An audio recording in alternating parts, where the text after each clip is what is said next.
Remember the scathing negatives I sent you?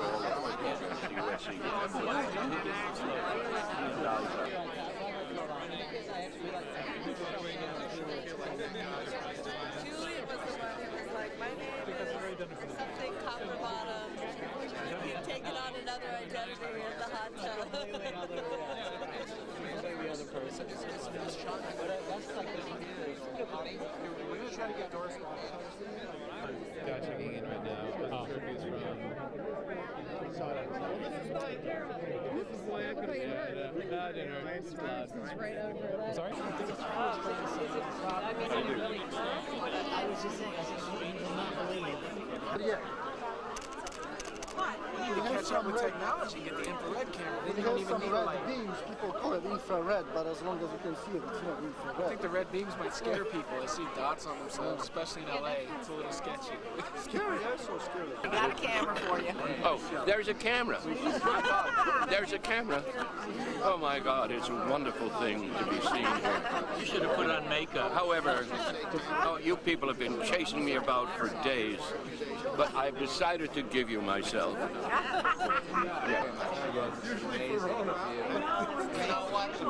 Your priorities are That's it. I was looking at those 80s. her and Janet Maslin. It's supposed to be 80 as well. That's what you could have what I do. Well, I know. Janet Maslin. Incredible. You had the right words. The right words.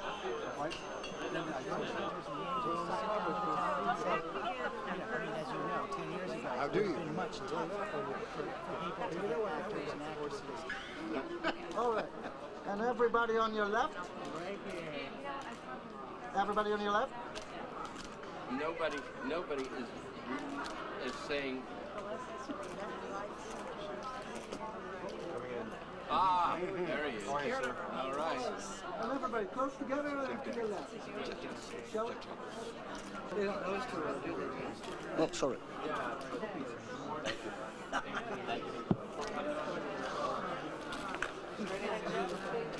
Oh, boy. Really? But you can do a lot more. On your right again?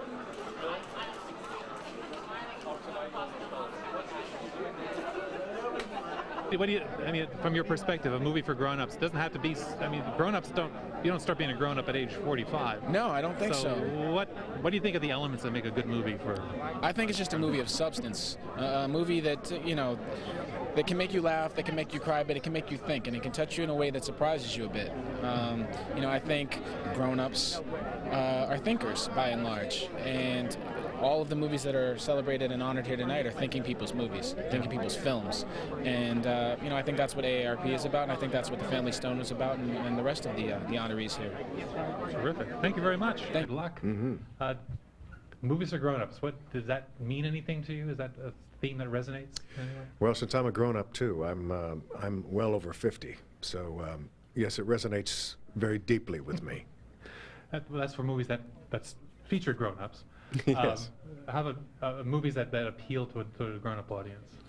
Well, I think in particular, my film, Good Night and Good Luck, and also some of the other films honored tonight, like Capote and The Squid and the Whale, and they're very intelligent, well-made films expressing some universal truths and ideas, and I think it would do well for people to see these movies, everyone to see them. And they're entertaining. Very entertaining. Yeah. Yeah, that's the number one. Right. I know people sometimes say, well, does that resonate? Does that increasingly resonate for you as time goes on, or? Yeah, sure, I guess so. Yeah, it does, because you start to get less and less interested in the product that's getting shoveled out. And so I think The Squid and the Whale is a great example of a movie for grown-ups. It challenges, it disturbs, it asks more of the audience. So if that's what a movie for grown-ups is, then yeah, I'm more aware of those now. But it doesn't fail to entertain either. No, and it's just smarter. Maybe it's just you get older and you get more experienced, and there's a, you're kind of in that room of wisdom, that wisdom room, you know. I having just turned 50, it's like, okay, I'm just sort of in the room, and there's a lot of people here before me who are much wiser, but it's kind of, you want to be challenged by the movies, and if we're going to be entertained, let's be smart about it, and so you demand more of everything. We're showing a clip. What movies do you like now? What have you enjoyed in the past few months? Well, of course, with the Academy Awards and everything, what I've seen, just some incredible movies. Yeah. So many. It would be hard to pick absolute faves. I mean, I've got a few, but I don't want to divulge them at this point, because I don't know. Because you're voting. Because I'm voting, yes, right. exactly. You want to influence people's votes. I mean, votes. Tonight we're going to hear about some of them, and good things don't pass by without being stopped en route. So we're going to hear about those tonight, I think. One thing I think is too bad is that you hear someone narrating a documentary and you say, well, that's a hired voice. But you are involved and you're paying attention to what these films are about, and that's almost refreshing, I think. Well, thank you. I served in state politics for 8 years. I worked for Jerry Brown, and I've always been passionately political. And each of these little films I do is like a master's project. Yeah. I get intensely involved, and I learn a great deal of concentrated information about some subject. Yeah. Well, it's a terrific film. Thank you very much for coming tonight. Thank you. That whole... Yeah, no, I know, absolutely. Yeah. I did another movie with the guy who directed that movie called 13 Days, which is about the Cuban Missile Crisis, which was another movie for grown-ups. Yeah. See, the problem with movies for grown-ups is only grown-ups go to see them, and they don't go like 6 or 7 times. So they don't have the same box office that movies for children have. And they wait for the review. That's right. Because there you go. I got this money, and I'm not going to spend it. The difference between grown-ups and children, I don't know, the line is blurred. I've been told frequently that I'm immature, and so I'm going to live with that. I don't think it's true, of course, but... Yeah. Okay. Well, thank you very much. We'll see you around. Thank you. Thank you.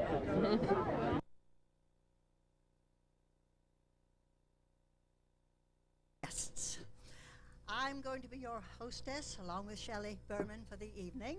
He's going to be the host, of course. I'm just a hostess. And I'm delighted to welcome you to AARP, the magazine's first Movies for Grownups Awards.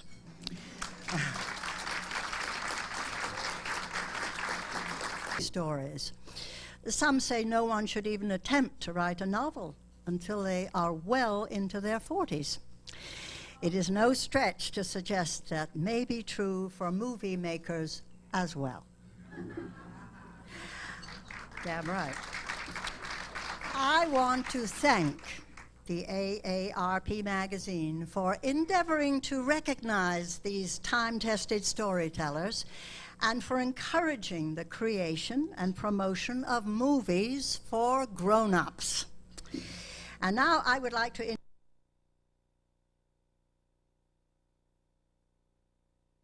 But in 5 years, we've done quite a bit of polishing of our definition of what it means to make a movie for grown-ups, just what a movie for grown-ups is. But I like the description that LA Times film critic Kenneth Turan gave on our radio show not very long ago. And he said, these films are a certain kind of movie.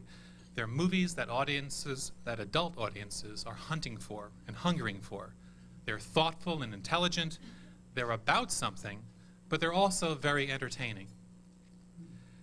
The thing is, but tonight we honor movies and performances that are full of those moments.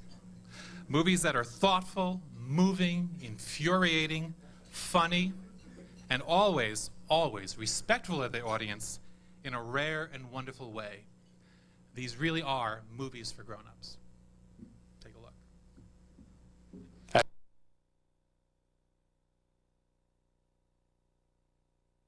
Hollywood often pretends that older people don't exist or perpetuates stereotypes about aging. Studios are so averse to making movies with older leading actors that movies like Cocoon or Driving Miss Daisy would have a hard time getting made today. But there are 80 million baby boomers, and we're hungry for meaningful entertainment, and we have lots of dollars to spend on it. I see enormous opportunity for this industry to help redefine aging in this country, enhance the culture, and make money doing it.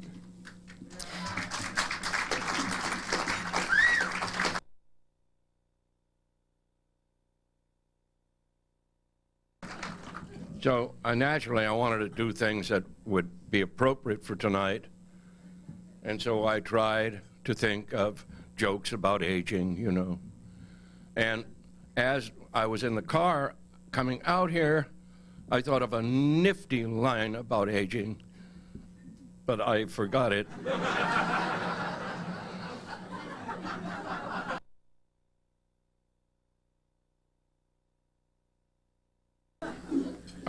We're going to talk about the best, hard to pronounce here, intergenerational movie.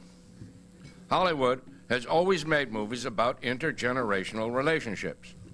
Lolita comes to mind.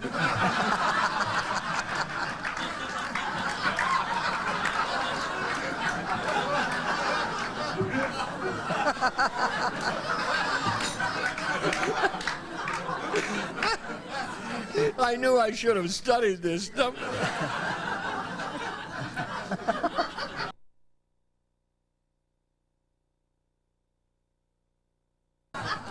Sorry. So when my publicist called me today and said and asked me if I would come down and pick up this award from the AARP, obviously I thought it had something to do with African Americans, but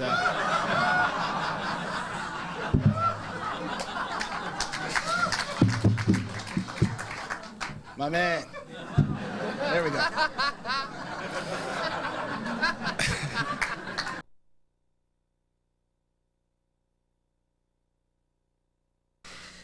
I'm from the generation that, you know, has the attention span of a gnat, you know.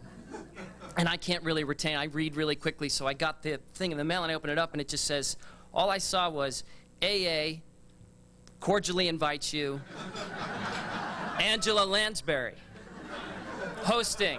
And I had this moment at the mailbox where I thought, how does Angela Lansbury know that I have a drinking problem? You know? I was like, so thankfully, my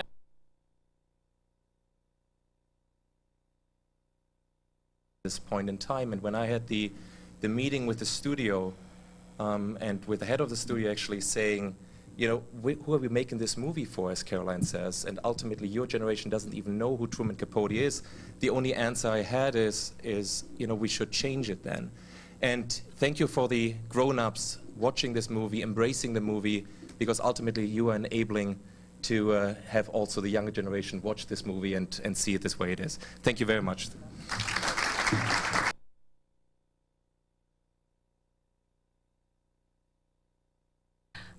I would like to say that this is my coming out party tonight, because in 1 month I will be a member of the AARP.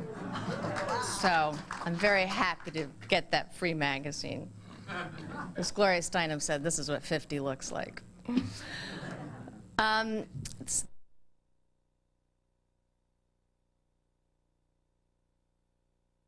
Thank you very much to the AARP. I was telling my daughter, who's 15, that I was going to come out to Los Angeles and get an award, and she said, for what? And I said, well, you know, it's the AARP award, and I get a golden recliner. And I actually wanted that. I'm not making fun. I want this. And